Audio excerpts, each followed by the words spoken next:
Le président de l'Iran, Massoud Pezeshkian, a annoncé la fin de la guerre. Cette guerre qu'on appelle la guerre des 12 jours. Une guerre qu'en réalité son peuple a remportée. C'est ça la réalité du terrain. Maintenant, cette guerre a prouvé une chose. Que le dôme de fer était réservé aux missiles, non, aux roquettes du Hamas et du Hezbollah. Mais le dôme de fer de l'Israël n'était pas préparé à recevoir la ruse ou la violence d'une armée, c'est-à-dire des missiles balistiques, des missiles hypersoniques. Ça, c'est le premier élément qu'il faut retenir de cette guerre-là.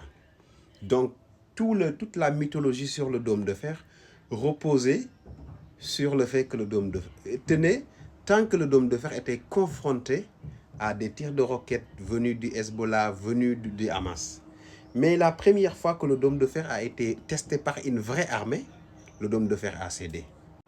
Le deuxième élément que j'ai constaté, si j'observe les images et tout, c'est que le peuple de Palestine est plus attaché à la terre disputée que le peuple israélien. Je vous dis pourquoi. Le peuple palestinien subit des morts, des dizaines, des centaines de morts chaque année.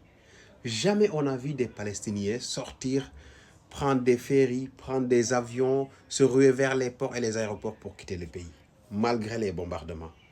On les tue, on les décapite, on les affame, mais ils restent toujours dans leur terre.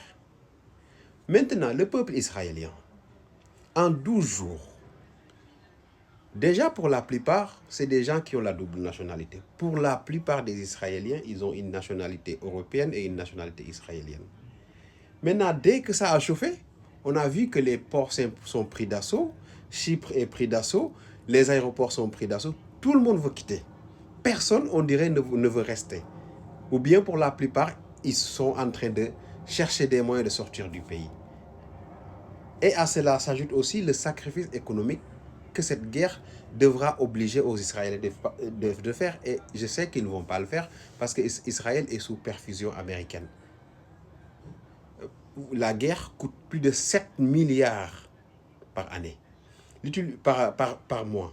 L'utilisation du dôme de fer coûte plus de 300 millions d'euros chaque jour.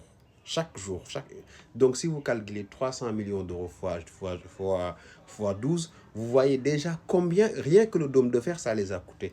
Si vous calculez aujourd'hui les champs qui sont désertés, les ports qui sont désertés et les populations qui ne travaillent plus, la guerre coûte à l'Israël, hormis l'utilisation du dôme de fer qui coûte plus de 300